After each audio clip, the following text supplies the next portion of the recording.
Hey, welcome back to Happy Little No Trees. I'm here today continuing the discussion that I've been having with various directors with Blue. She is currently working on a documentary, which I saw the trailer for. There's a link in the description probably. And yeah, it's a really fascinating tale that delves into a little bit of domestic violence, but also the truth that gets into bringing hope and I'm at a loss for words, but I'm sure she'll be able to tell us a little bit more about it. And yeah, it's we're getting into that question of how does Blue, as a director, really come in and work with a colorist and see her project all the way through the end. So Blue, I'm so glad that you're here with us today. Do you have anything to say to the fine audience at Happy Little No Trees? Well, first off, I love the name that you've created for this. I think it's wonderful. I'm happy to be here. Happy to be with you, Greg. So thank you for having me on. So you've been directing for several years now, and you have a co-director partner. Yeah, I've been directing for about 12 years now. And I do have a co-directing partner that I work with sometimes, but I also direct solo as well. Do you find that working with a co-director, you have issues on that creative decision-making process? It's interesting because I think we've chosen to be co-directors for a reason, like the projects that we co-direct together, we choose to direct together because we feel like we both bring things to the table that the other needs for the project. So for instance, like I come from a production design background, so I kind of have that artistic kind of design eye, and my co-director comes from a DP background, so he can kind of bring some of the more visual language into our directing together.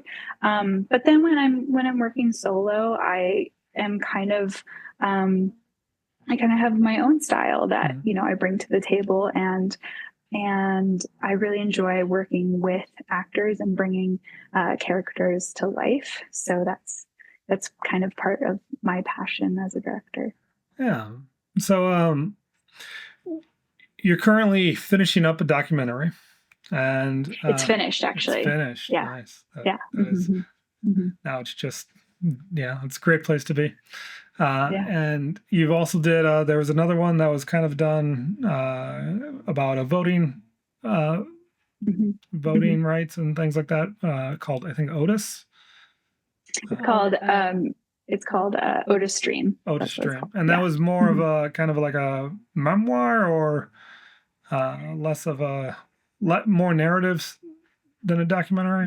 That one was technically a docu-narrative hybrid. So it was it's a true story. And the main character, Otis Moss, he was a real person, he was a real man, and his grandson was the one who approached me and my co-director to tell the story. And so what we ended up doing was there were scripted scenes that we shot as narrative scenes, but then we ended up incorporating the son, the grandson, and the great-grandson as narrators through the film. So it brought in that docu style into it as well. But so it was both it was purely a short film, but it was also a PSA at the time because it came out right before the 2020 election to kind of encourage people to go out and vote, and commented on voter suppression. Nice. So with those two big projects, and your past with, you also have done some commercial work. When you're putting together your team, at this, you could go all the way back to the storyboarding phase. Is The Colorist something you're thinking about? Yeah, I mean, I think with it's funny because with kind of these bigger projects I've done, like the documentary and like Otis Dream and some of the kind of larger commercial projects that I've done, I have actually thought about, you know, how important color will be once we reach that stage and have, you know, known we need to have a good colorist for post. And for Dawn Dusk, the feature documentary I directed, that's a funny story actually, because the colorist who we brought on for that, uh, like years before the film was finished, we had posted on social media and said, um, we did like a ask me anything about, and this was from like the film's account, and this guy said, need a colorist? And we were like, yeah, actually. And so we ended up reaching out to him, and he just happened to be a fantastic like colorist and incredible. And then years later, like flash forward like maybe 4 years later, we reached back out to him and said, hey, Clark, you said you wanted to pair a colorist. Are you going to come on with us? And so he ended up coming on to that project and did a fantastic job. I mean, he's so talented. Nice. Did you feel like, so you kind of met him out of the blue, did the whole documentary, and then got to post. Did you feel like it was easy to speak the language of color and get like what you wanted out of it? Or did you feel like there was aspects where he was driving the boat a little bit too fast for you? Yeah, that's really interesting. I think he did. I would say like I've worked with him a few times now, and I think that the colorist director relationship is so interesting in that way, because you are really, you're dealing with something that is so artistic, and there's a lot of nuance involved. And so I think he's fantastic, but he definitely has like a look, I would say, that he kind of gravitates towards, that I've now noticed in his work, and all the things that he's colored. I've seen, you know, oh, like I bet Clark colored that, because I can tell like he's kind of gravitated towards like a certain look. And so there were instances in the film in Dawn Dusk where there was times where like his natural instincts worked really well for what we were doing. And then there was times where I kind of had to like direct him into something a little different than what his natural instincts were maybe saying. So for example, the film follows a leather bag designer who is, it's been 10 years since the murder of her sister, and she is using her, whether or not she knows it, she's using her artwork and her leather bag design as a processing of her healing after this great loss. And her studio that she creates these bags in is like pure white. And when we got to those scenes where we were coloring those scenes, it was kind of hard because it was just like pure white. And so we had to decide, well, is it a warm white? Is it a cool white? You know, what's going on in the story at that point? Do we want it to feel a little colder, or do we want it to feel a little warmer and a little more happy, a little more like she's in, you know, her happy place? And so, and the studio had like a lot of natural sunlight coming in, which ended up kind of creating a lot of interesting, subtle like tones that you didn't really realize were there until you started, you know, bumping up saturation on things. And you know, so some parts of her studio looked more pink and some parts looked more green, and so we kind of had to find that balance in the white tones to figure out what what white we actually wanted to go for with that. Yeah. And then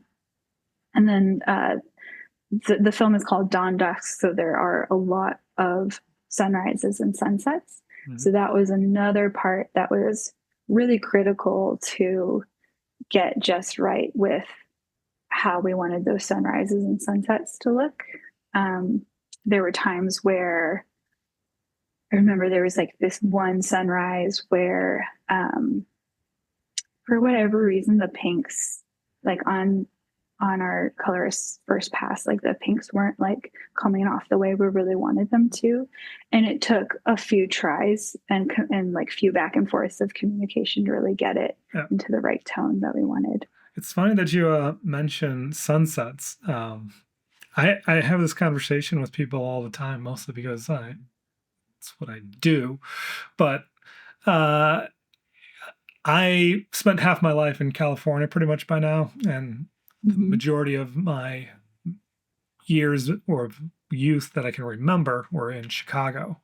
And the sunsets between the two different locations are completely different. And when I'm working on a sunset image and I'm trying to capture and bring out like that memory feel of a sunset, it's like this looks bubblegum pink like a California sunset, or this is that super hazy vibrant orange of a Midwestern sunset. And so did you feel like that might have been played into it a little bit of the issue of he was like gravitating towards what he knew of what a sunset should be? But yeah, I think potentially like there was times where the pinks in the clouds kind of ended up coming off to red in some ways, and or sometimes to like orangey. And something that was kind of less of a technical thing and more of a story thing is that there's a moment in the film where Shelley, who's the main subject of the film, she is watching a sunrise, and like when you watch a sunrise, it starts with like just a little bit of color, and then it like blooms and it like becomes like a lot. And she was seeing the little bit of color come in on the clouds, and she in the film she goes, pink on the clouds. And that ends up being something that is really important later in the film that she talks about more as in an emotional way of something she relates to like her own life. And so all throughout the film we were really wanting the pinks to be pink, not to be orange, not to be like red. And so I think in some cases, like, maybe it was that he was coming from, what you typically think of like a sunrise or sunset, where you get the oranges and you get the reds and you get the like blues and stuff. But we were really going for that like pastel pink. Light pink. Yeah. That is a fun color. I saw one of the shots in the trailer was from you guys were in Florence, or was that? Did you get to go to that, or was that a? Yes, I did. Yeah, I've been there. I've been on that overlook, that patio up by the graveyard, and that was a really cool shot that I wish a lot of people. It's beautiful place in Florence. But great that you got to go there. While we have a little bit of time floating around, one of the other things that I was curious about was you've done commercial work as well, which in these conversations that I've been having, most of the directors have been like, I'm just a director and I direct movies. And it's like, how do you feel like you would want, like, I know that a lot of time it's like once the footage is dropped off at the agency, it's out of your hands. Do you feel like that is a good thing or a bad thing? Do you want more impact on how like a short 30-second commercial looks when it gets to taking it across? Yeah, that's a good question. I think I'm I always prefer seeing at least the first cut, and I always try to get that when I'm working on a commercial project. Because a lot of times what happens if I don't get that is for some reason they choose like all the bad takes. And I'm like, guys, we made notes, I did multiple takes for a reason. Um, but yeah, and so I at least want to have that just to make sure like they're getting the best performances. Um, in some cases, I think it really depends on the project. I think if the project is um super stylistic, Hmm. I would absolutely love to be involved through the color process.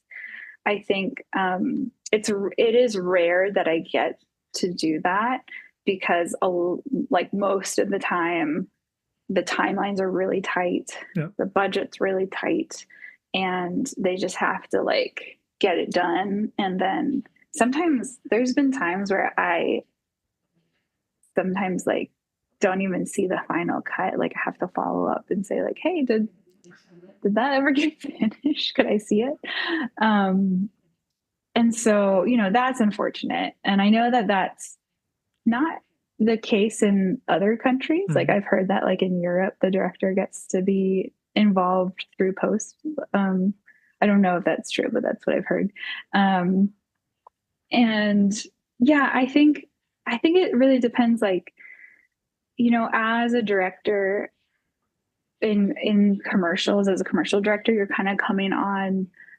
The metaphor I like to use is like you're kind of coming on as like a midwife. Hmm. Like it's not your baby, but you are helping the baby get born.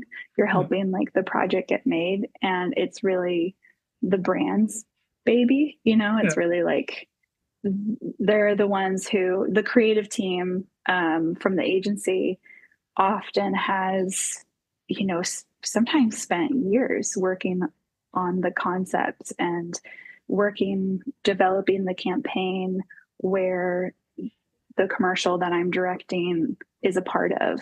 And so they've spent way more time, developing the creative than I have in some cases. Yeah. And so I try to be very conscious of that when I come in, and I try to bring my expertise to the table in order to elevate the project rather than take it over. Yeah. um, and so, if they are happy in the post process, then like really that's what matters at the end of the day, at the end of a commercial. Even though I would absolutely love to give my opinion and give my eyes and my aesthetic to Yeah. uh, all the way through the end.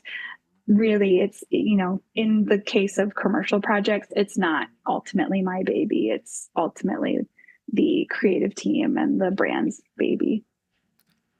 Have you ever had the chance to work with like show lots or bring the colorist into the earlier stages where they can Mm. provide you with, here's what, if the footage you're taking looks like this is what it's going to look like on the end? Or are you kind of shooting in the dark with it? We'll see what we get when we get there. That's a really good question. I've never had a formalized relationship like that in production, Mm. but I actually just finished a music video that the colorist actually was present on set for, but he was also like helping out in other roles. Yep. So he wasn't just doing color. So he was able to actually like weigh in and say, give some feedback about the way things were being shot. And, we were able to adjust within the means that we had. Unfortunately, we didn't have a lot of means to like readjust, but we were able to adjust within the means that we had, and for some of the things that he brought up. So I think it definitely was valuable in that sense. Mm-hmm. And yeah, and yeah, and I think when you have projects where you can really light well and you can have a good sensor and you can have like a good DP, yeah, I think the hope is that hopefully you're setting um, the post team and the colorist up for success by making sure that you're having enough data in all of what you're shooting. That was a problem that we had on the documentary. Was we It was a documentary, so you just kind of shoot, you just kind of follow and shoot as you go. And we didn't have an amazing camera with a huge sensor, so a lot of the whites like were blown out and things like that. And our colorist did an amazing job trying to bring some data back into those areas. But you're always kind of like, I wish that we could have like given you more to work with in that way. If you had to pick, just to round out our conversation a little bit, a movie that really has a style on the color that really inspires you, that like that's what I really love about a good color grade. Do you have one of those? Mm-hmm. Yeah, that's a good question. Um I think I tend to gravitate towards films that have a really, how do I describe this? Like very painterly images, Mm-hmm. um, that have that almost feel like 1800s era, like Renaissance-y. yeah, in a way. Yeah, that's a good. I need to come up with better ways to describe this. But the first film I thought of was actually Phantom Thread, and just the really like crisp but also creaminess of it, and the tones are very soft in in the places that they need to be soft, but then there's times where it's a little bit more stark, but there's nothing ever super um extreme about it. I think that's kind of what I gravitate towards. But the thing I love about color is that it is a storytelling um tool. You can use it to help tell the story. And so if you're making the Matrix, you want everything to be contrasty, crushed green, green in your hues. And so I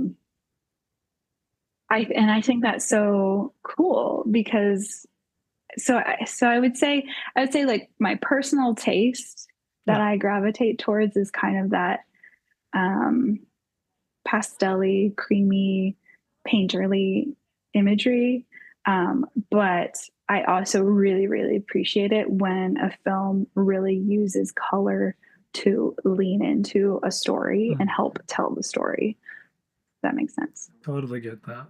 Well, I just want to say, I don't know, is there anything that you feel like we didn't cover that coming into this conversation you really wanted to get out there, or that I'm just a poor questionnaire? Oh, no, you're not a poor questionnaire. No, I think I would just say to my fellow directors to take more of an appreciation in color, and in your relationship with your colorists, that color really is a very powerful filmmaking tool, and your colorist is also an artist and your like fellow collaborator. And together, the two of you are like creating a masterpiece in a way. And I think thinking about it like you're together painting a painting is a great way to think about it. So that's what I would add. There you go.